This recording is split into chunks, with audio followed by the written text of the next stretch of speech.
Yo les guerriers, j'espère que vous allez bien. Bienvenue dans cette nouvelle vidéo privée pour le groupe Crypto Recherche. Et j'espère que vous allez bien. Moi ça va, je suis un petit peu malade, donc je vais peut-être pas avoir énormément de voix dans cette vidéo, mais c'est pas grave. Vous mettrez le son un petit peu plus fort, je vais essayer de faire attention à ce que ce soit pas non plus trop chiant. J'espère que vous allez bien et que vous êtes vraiment en forme, parce qu'aujourd'hui on va s'attaquer les gars à un très gros morceau que vous avez été nombreux à me demander. La fusion de 3 projets IA majeurs de l'industrie qui ont assemblé leurs forces, tels les Avengers littéralement, pour fusionner et créer un nouveau projet. Ces fameux 3 projets, c'est Fetch, Océan et Singularity, qui sont en train de créer ce qu'on appelle l'alliance ASI. On va voir un petit peu ce qu'est cette fameuse alliance ASI, quelles sont les dates qu'il va falloir retenir et est-ce qu'il y a des opportunités d'investissement. On remet la casquette en ordre et on y va, c'est parti les potes. Alors, avant de plonger dans tout ça, je pense que c'est important de rappeler le but ultime de la création de cette alliance. L'alliance ASI, elle n'existe que pour remplir une seule mission, en tout cas selon les développeurs, s'engager dans un combat contre la privatisation des futures formes d'intelligence artificielle. C'est vraiment le but ultime qu'ils mettent en avant un petit peu partout. Est-ce que c'est marketing? Sûrement un peu, mais c'est tout de même intéressant. Si on regarde un petit peu ce graphique, on voit le nombre d'acquisitions, d'achats que les GAFAM, les grosses entreprises, ont fait dans le secteur de l'IA depuis 2010. Bon, pas besoin d'avoir fait HEC ou d'avoir un master en économie pour comprendre que depuis 2013 à peu près, la tendance s'accélère énormément. Et ça veut dire quoi?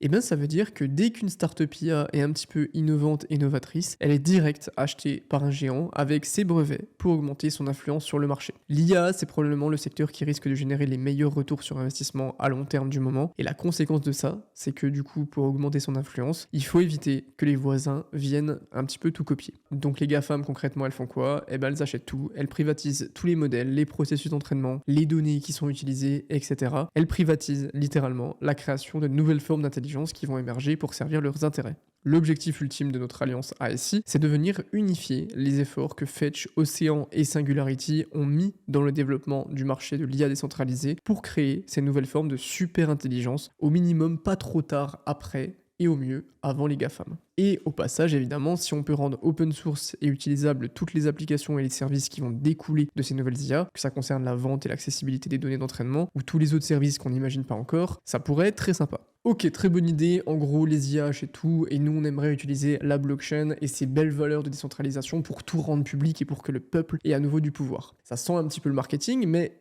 c'est une très bonne idée sur le papier. Et concrètement, la question qu'on peut se poser juste après, c'est comment ces 3 projets vont faire pour créer une synergie qui crée de la valeur. On va voir ça. Juste avant, petit rappel sur les 3 projets. Océan Protocol, c'est une marketplace de data décentralisée. J'ai fait une vidéo sur ma chaîne principale et une vidéo sur Crypto Recherche sur la tokenomics. Fetch.ai, c'est des agents autonomes. Pareil, j'ai fait une vidéo sur ma chaîne principale. Et SingularityNet, c'est de la recherche et du développement sur l'IA. Ok, on est dedans. Donc comment cette alliance va fonctionner concrètement? Cette alliance, elle va fonctionner comme une sorte de collectif d'entreprises, littéralement. Il va y avoir une grosse enseigne commune, mais chaque protocole continuera de fonctionner de son côté en indépendant. Il va y avoir un comité de gouvernance qui sera constitué des leaders des 3 projets au début et qui finira au final par s'agrandir. C'est un peu tout le but du projet, c'est de vraiment venir maintenir un niveau d'indépendance et de décentralisation qui est suffisant pour que chaque projet indépendamment puisse continuer d'apporter la valeur qu'il apporte déjà à l'industrie de l'IA décentralisée dans son ensemble. Donc les entreprises, elles vont pas fusionner en elles-mêmes, elles vont s'allier, d'où le terme d'alliance. Par contre, leur token, lui, va bel et bien fusionner. L'idée, c'est que les 3 projets, au lieu d'être en compétition,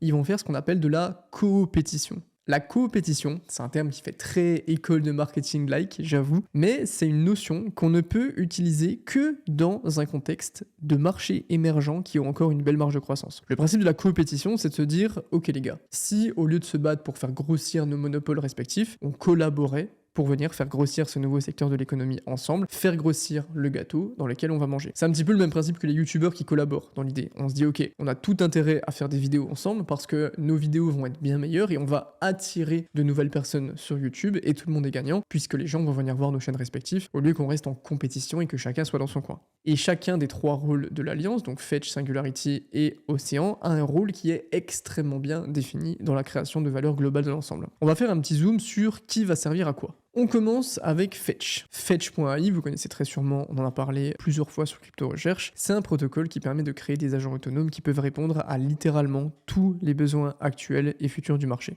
Si vous n'êtes pas à l'aise avec la notion d'agent autonome, j'ai fait une vidéo sur Fetch que vous pouvez aller voir, mais globalement, dites-vous que c'est une IA à qui on va donner une tâche extrêmement précise. Genre, trouve-moi la météo de telle région en temps réel et amène-la ici.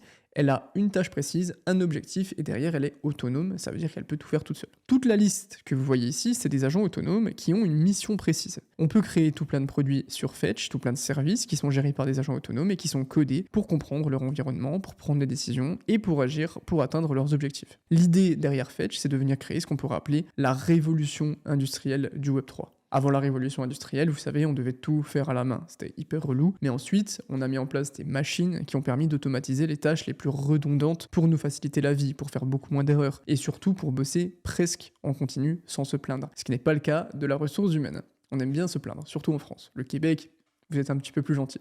Bon, le marché des cryptos, on n'est pas dans les champs ou à l'usine, donc on n'a pas besoin de tracteurs. Par contre, on a des protocoles qui auraient bien besoin que des surveillants qui sont jamais fatigués surveillent quand, par exemple, un emprunteur risque d'être insolvable ou quand il y a des activités qui sont suspectes, etc. Et ces surveillants, c'est ces fameux agents autonomes, les IA, que Fetch permet de créer. Sur l'image que vous voyez là, on a plein d'exemples d'agents IA. J'essaye de zoomer, j'y arrive pas. Ok, c'est bon. Qui serait super utile, que ce soit pour des entreprises ou des utilisateurs particuliers. On voit qu'il y a des agents de voyage automatisés pour réserver des hôtels, pour se faire livrer ce qu'on veut, des agents de delivery, pour gérer nos positions d'investissement, etc.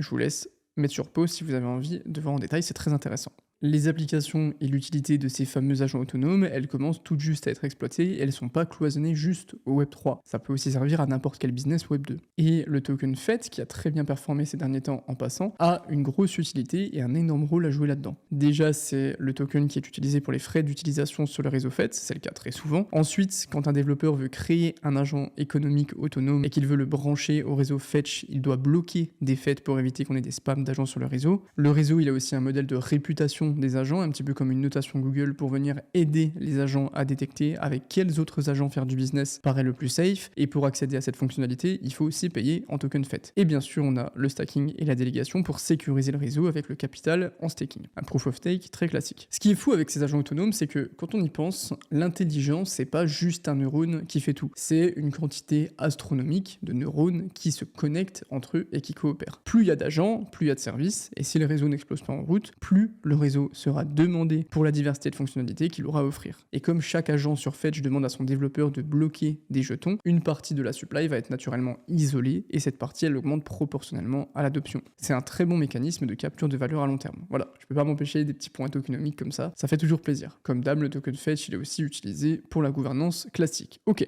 Bon bah du coup, maintenant que la proposition a été approuvée par la communauté, toutes ces utilités et ces mécanismes de création et de capture de valeur, c'est le token ASI qui va les avoir. C'est vraiment les Avengers les gars. En fait, à chaque fois qu'il y a une caractéristique sur un jeton ou sur un projet, ça va être répercuté et juste rebalancé vers le nouveau jeton. Ensuite, on passe à Singularity. Pour le coup, Singularity, c'est un peu la tête pensante de l'ensemble. Le docteur, désolé je vais me massacrer son nom, Ben Guertzel, il est considéré comme le crack mondial dans la recherche et le développement de l'intelligence artificielle générale. C'est grâce à ces dizaines de livres et ces centaines de documents de recherche scientifique sur le sujet que le terme s'est vraiment popularisé. Le projet Singularity, il a été créé par ce mec en 2017, donc bien avant que d'un coup tout le monde se mette à adorer et à faire de l'IA comme par magie, et depuis, c'est vraiment devenu le projet qui organise toute la recherche et le financement des évolutions du marché de l'IA décentralisée. Singularity, c'est le token AGIX, ceux qui n'auraient pas fait le rapprochement. Ce que vous voyez sur cette page, ce sont tous les secteurs de recherche de Singularity. Il y en a vraiment beaucoup, ils travaillent sur énormément de domaines, vous voyez, l'interférence contrôle, meta-learning, des trucs sur lesquels je suis beaucoup trop limité intellectuellement pour vous expliquer. Et sur cette page-là, ce sont toutes les publications officielles du pôle de recherche de Singularity dans le domaine du Web3. Donc c'est vraiment un projet qui travaille, qui développe et qui est extrêmement axé autour de la recherche très profonde dans l'IA et dans l'IA décentralisée. Le programme Singularity, il aide aussi les initiatives dans le domaine à se développer avec leur programme Deep Funding. C'est une plateforme de crowdfunding spécialisée sur la recherche et sur le développement dans le secteur de l'IA décentralisée. Et ce que je vous montre, c'est toutes les demandes de financement qui ont été complétées. Et dites-vous qu'il y a autant de demandes en cours quasiment. Donc ça bouge pas mal de ce côté-là, ils font de la recherche et du financement, comme je vous l'ai dit, et on est sur un projet qui crée énormément de valeur. Mais Singularity, c'est pas juste de la recherche, c'est aussi, et surtout d'ailleurs, du développement. Singularity a compris, bien avant Fetch d'ailleurs, que c'est la collaboration de petites IA qui mènerait à une grande IA hyper intelligente, ce qu'on essaye de créer. Ils ont donc créé une marketplace d'agents IA et le réseau d'agents autonomes. Un petit peu de la même manière que le fait, le token AGIX, il va permettre de payer pour utiliser les services disponibles sur la marketplace, mais le plus important, c'est que les agents IA se payent entre eux en AGIX pour collaborer, pour venir créer plus d'intelligence et aussi pour alimenter le système de réputation des agents IA. Ouais, on est sur des IA qui se payent entre eux pour faire des travaux et pour se les déléguer. Ça y est, on y est les gars, on est dans Matrix. Les utilisateurs classiques, ils peuvent venir staker leur AGIX sur les agents qu'ils estiment les plus performants, et ces agents seront plus visibles que les autres quand d'autres agents auront besoin de collaborer. C'est un système classique, je pense que si vous suivez les vidéos depuis un petit moment, vous commencez à avoir la notion, c'est que dès qu'on a une entité sur un réseau, on va créer un système de réputation, où derrière des personnes vont pouvoir déléguer leurs jetons à ces personnes qui vont être mieux référencées parce qu'ils font du meilleur travail, etc. Ça crée une boucle d'incitation économique. C'est un mécanisme qui va aussi freiner la vélocité. La vélocité, c'est un mécanisme qui fait qu'un jeton va plus ou moins circuler et être échangé à l'intérieur d'une économie. Et le fait de diminuer la vélocité, ça a généralement un impact qui est positif à long terme sur le prix. Et donc si l'agent est plus performant, il va générer plus de rendement et il va redistribuer plus de valeur aux stakers. C'est un modèle d'incitation qui est très bien conçu et surtout qui permet de faire converger l'intérêt des stakers avec la stimulation de l'amélioration des performances et de la pertinence des agents autonomes. Sans oublier la gouvernance, évidemment, qu'on voit ici. Le token AGIX, il a donc tout ce qu'il faut en termes de création, de capture et de redistribution de la valeur, et comme fait, il va léguer toute son utilité au token ASI. Et pour finir, on a le dernier élément de tout ça, Océan Protocol. Si on reprend notre image d'un vrai cerveau, même s'il y a des centaines de millions de neurones qui se connectent, si aucune d'entre elles ne reçoit l'information de son environnement, il n'y a pas d'intelligence, il n'y a pas d'action, il n'y a rien qui finalement ne crée de la valeur. Dans notre cerveau biologique, ce sont les sens qui viennent apporter les informations, majoritairement les yeux, via les connexions neuronales. Mais comment ça se passe pour les intelligences artificielles? Eh bien, ceux qui apportent toute l'information, ce sont les fournisseurs de données. Sans eux, on peut avoir autant d'agents autonomes qu'on veut, ils ne vont servir absolument à rien. Si par exemple j'ai un agent qui vient gérer les réservations d'un restaurant, mais que l'agent ne reçoit pas les demandes de la réservation, bah il va rien gérer du tout. Pareil, un agent qui doit gérer les liquidations d'un protocole de prêt et d'emprunt, mais qui ne peut pas connaître les positions des emprunteurs, bah il va rien gérer du tout non plus. Vous avez compris, il faut des données, c'est logique. Aujourd'hui, le problème c'est que les GAFAM ne partagent aucune donnée d'entraînement avec d'autres IA concurrentes. Elles empêchent la collaboration pour garder leur avance. C'est comme ces mecs en cours là qui bossent et qui cachent avec leur épaule pour pas que tu puisses copier. Ils deviennent quoi ces gens aujourd'hui? J'espère que vous n'étiez pas parmi ces gens-là. Océan Protocol, c'est un projet qui a été créé dans le but spécifique de permettre à n'importe qui de venir tokeniser les données qu'ils veulent et de les rendre disponibles à la vente pour qui a envie d'y accéder. En termes de set de données, on trouve de tout sur la marketplace de Océan. On a des données qui viennent répertorier les rendements des applications de DeFi, le volume des DEX. On a une liste de cryptos les plus mentionnées sur les plus grosses applications de messagerie sur les 24 dernières heures par exemple. Et par-dessus ça, sur Océan, on peut construire une infinité d'applications qui sont très très stylées. On peut par exemple créer une DIA puis utiliser un agent autonome pour venir agréger les rendements sur la DeFi, créer des stratégies automatisées, ce genre de trucs assez cool. Voilà globalement la valeur que crée Océan. Et en termes de capture et de redistribution de valeur, on est sur un projet qui a l'un des modèles de tokenomics et d'incitation les plus aboutis du marché. Globalement, le token Océan, il a plusieurs utilités. J'avais fait une vidéo dessus avec ce petit graphique là que j'avais fait. Je m'étais donné en vrai pour le faire, il est cool. Si vous l'aviez vu, elle est encore sur Crypto Recherche. Mais globalement, le jeton, il permet d'acheter des datas sur la marketplace de Océan et sur les autres marketplaces que les utilisateurs ont le droit de créer par-dessus Océan. L'autre fonctionnalité intéressante, c'est pour les holders de Océan qui peuvent toucher des rendements passifs s'ils font rien, mais aussi des rendements actifs pour ceux qui sont motivés avec ce qu'on appelle le data farming. Le data farming, c'est le fait de venir poser les océans qu'on a stakés sur les lots de data qui, selon nous, feront le plus de volume. Vu qu'une partie des frais va être redistribuée aux stakers, on a tout intérêt à staker nos océans sur les meilleurs sets de données parce qu'ils vont sûrement être plus utilisés et on payera plus de récompenses. Ça permet de créer une incitation à mettre en avant les meilleurs sets de données. On va aligner les intérêts des holders avec ceux qui fournissent les données. Ils ont d'ailleurs sorti un nouveau canal de revenus pour ceux qui font du data farming qui peuvent maintenant poser leurs tokens sur des flux de données prédictives sur le prix de certains tokens. C'est assez stylé. Ce produit, c'est le Océan Predictor, que vous voyez ici avec de haut. Ce que vous voyez ici, c'est un graphique qui montre le volume qui a été généré par le data farming. On voit que depuis janvier, le marché commence à s'intéresser à ce produit. Il y a une petite baisse qui a été enregistrée en ce moment, mais la tendance est encore trop jeune pour en tirer de vraies conclusions. Et bien sûr, non, je ne vais pas m'enregistrer, merci. Comme pour les deux autres tokens, on a la fameuse gouvernance. Pourquoi je vous ai expliqué les fonctionnements de 3 tokens qui existent déjà alors qu'on parle d'un nouveau token? Parce qu'en fait, Plutôt que de vous expliquer à quoi va servir le ASI, j'ai préféré axer les 3 utilités des 3 tokens principaux, tout simplement parce que toutes ces utilités vont être rebalancées et redirigé vers le token ASI. Il va vraiment être la fusion de ces 3 tokens et de ces 3 intérêts. En fait, c'est vraiment la façon dont l'alliance va se faire. On prend toutes les meilleures caractéristiques et on les rebalance dans leur token. C'est pour ça qu'on dirait que je fais un petit peu juste un résumé des 3, mais c'est parce que c'est littéralement ça que va être le méga token ASI. Après, il faut quand même bien comprendre une chose, c'est que cette alliance et cette fusion de 3 jetons, c'est une grande première dans l'industrie. Pour la première fois, on a 3 entreprises qui se réunissent sous la même enseigne, et si cette fusion de projets finit par fonctionner sur une période de temps suffisante, vous allez voir qu'on aura une vague de fusions qui vont spawn partout dans le marché des cryptos. Sauf que ce qui est nouveau, surtout dans un marché comme celui de la crypto, et pour voire le narratif le plus explosif en ce moment, ça amène aussi son lot de questions et de risques, et il faut aussi en parler. Les propositions de gouvernance ont été validées par la communauté. Ça y est, c'est fait. Donc maintenant, c'est validé, ASI et la fusion des 3 projets aura bien lieu. C'est pas quelque chose qui est un petit peu en hésitation, ça existera. Par contre, on peut se poser quelques questions. Quand est-ce que cette fusion va avoir lieu? Quelles conclusions il faut en tirer? Qu'est-ce qu'il faut faire si jamais on a des tokens? Etc.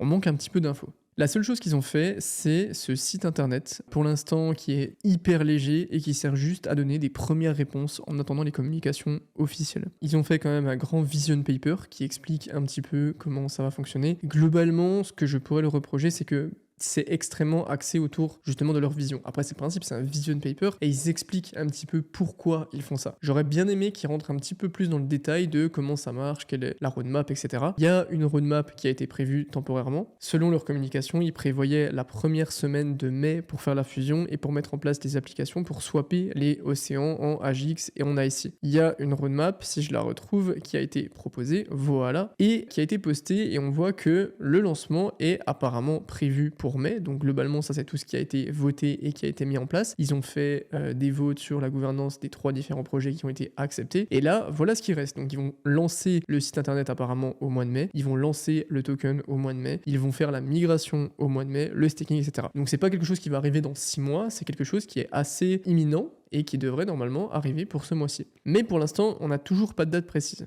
Ils ont parlé aussi des taux de conversion, j'en ai un petit peu parlé dans ma dernière vidéo, mais on va revenir dessus si jamais vous vous posez la question. Globalement, le taux de conversion de FET en ASI sera de 1 pour 1, ok. Si vous avez genre 10 FET, vous aurez 10 ASI. Le taux de conversion de AGX vers ASI, il sera de 0,43 pour 1, et le taux de Océan pour ASI, il sera aussi de 0,43 pour 1. Une question qu'on peut se poser, c'est, ok, mais qu'est-ce qu'il faut que je fasse? Pour les holders de FET, d'accord, la conversion se fera toute seule, que vous soyez sur les wallets officiels ou sur les exchanges. Pour ceux qui ont des océans ou des AGX, il y aura des applications de swap disponibles, il n'y a pas de pression par rapport à ça, vous aurez tout le temps que vous voulez pour faire la conversion. Et en plus de ça, on va vous accompagner sur Crypto Recherche. Mathieu va vous faire une vidéo complète pour vous montrer comment faire pour migrer vos tokens quand ça sera possible, donc pas de stress par rapport à ça. Si jamais vous êtes un petit peu en galère, il y a un outil qui a été créé pour calculer le nombre de ASI que vous allez recevoir en fonction des tokens que vous avez déjà. Je vous l'ai mis dans le lien de la description de cette vidéo. En fonction du nombre de jetons que vous avez, vous allez savoir combien de ASI vous allez récupérer. Donc, ok, on a quelques infos, les taux de conversion, etc. C'est early, mais en termes d'information, on est quand même léger. Par exemple, on peut se poser une question supplémentaire, c'est, ok, les 3 tokens ont des caractéristiques qui sont différentes, tout va être balancé vers ASI, très bien, mais, par exemple, qu'est-ce qu'on fait avec les vestings de ces 3 tokens? Ce que je veux vous dire, c'est que on n'a aucune information sur les vestings des tokens ASI une fois qu'ils sont répartis. Pour Océan, par exemple, tous les tokens sont déjà en circulation, ok, pas de souci. Par contre, si on va sur le token unlock de FET, par exemple, on voit qu'on a encore des tokens qui vont être libérés et qui doivent être libérés. AGX, c'est pareil. On n'a aucune information sur comment ça va se passer pour ASI. Et il y a une autre information importante à prendre en compte, c'est les changements en termes d'offres de tokens pour FET. Si on regarde ce post, on voit que pour créer ASI, le projet Fetch.ai a pris la décision de doubler sa supply maximale qui était d'environ 1,4 milliard de dollars et ils ont choisi de minter 1,5 milliard de nouveaux jetons pour être distribués aux communautés de Océan et de Singularity. Donc maintenant la supply de FET elle va évoluer, ça va plus être 1,150 milliard, ça va être 2,6 milliards, 2,630 milliards. C'est un point qu'il faut surveiller si vous avez des FET, c'est possible que le marché ait acheté cette rumeur. Et quand la date officielle de la fusion, donc du changement de FET en ASI, sera annoncée, c'est possible que le marché tente de sell the news quelques jours avant. C'est souvent quelque chose qui est fait. Attention, c'est quelque chose à prendre en compte en fonction de votre profil et de votre niveau de risque. Donc par exemple, si vous êtes en profit sur FET, c'est parce qu'il a très bien performé ces derniers temps, c'est peut-être pas une si mauvaise idée de prendre quelques profits. C'est ce que j'ai fait personnellement, j'ai pris un petit peu de profit sur FET parce que je devais le faire et en plus je pense que justement c'est le bon moment avec cette annonce qui va arriver. Je vais attendre ensuite que le launch se passe et je réachèterai un petit peu plus tard. Je vais vous expliquer un peu après. Après, par rapport au lancement officiel du jeton ASI, il va y avoir pas mal de bruit et c'est possible qu'on ait énormément de volatilité autour du lancement. Peut-être à la hausse, mais c'est jamais une mauvaise idée de sécuriser un petit peu ses positions quand on voit que la supply a littéralement doublé et que le prix a pas bougé, voire a continué de grimper. Surtout que le taux de conversion de fait est de 1 pour 1 pour ASI. Pour ceux qui ont des jetons Océan et des AGX et qui savent pas trop quoi faire, une seule chose, simplement, ne faites rien. Faites simple, rien du tout. C'est personnellement ce que je vais faire. J'ai les 3 tokens. J'ai AGX, FET, Océan et je vais simplement regarder ce qui se passe de loin. Je vous ai dit que j'avais pris quelques profits sur FET, mais c'est tout. Et je vais attendre que l'euphorie et que les émotions des autres acteurs de marché se stabilisent avant de prendre une décision. Si vous avez envie de faire des folies, vous pouvez essayer d'arbitrer entre les tokens à l'approche du lancement ou tenter une autre stratégie, faites-vous plaisir, mais gardez en tête que ce sont des stratégies avancées si vous êtes à l'aise avec ça. Dans le groupe, on est très convaincus avec les équipes de la proposition de valeur globale de tout ça. Donc à long terme, pour moi, il n'y a pas de souci. C'est un très bon changement qui risque de capter énormément de valeur dans le futur. Par contre, on ne sait pas ce qui peut se passer sur de la spéculation à court terme, évidemment. Et forcément, on a un nouveau projet qui se lance, et en général, quand on a un nouveau projet qui se lance, il y a des très bonnes opportunités qui se lancent autour. Et forcément, je sais que vous aimez les low-cap, les potes, donc je suis allé fouiller autour du projet pour essayer de voir si on n'avait pas une ou deux qui pouvaient être intéressants. Et j'ai trouvé une low-cap en particulier qui a vraiment un gros intérêt et sur lequel il peut y avoir une très belle opportunité. Autour de ASI, il y a 2 projets qui sont archi intéressants. Le premier, c'est un projet qui s'appelle Hypercycle, qui est en train de créer une nouvelle forme de réseau blockchain spécifiquement conçu pour venir faciliter les relations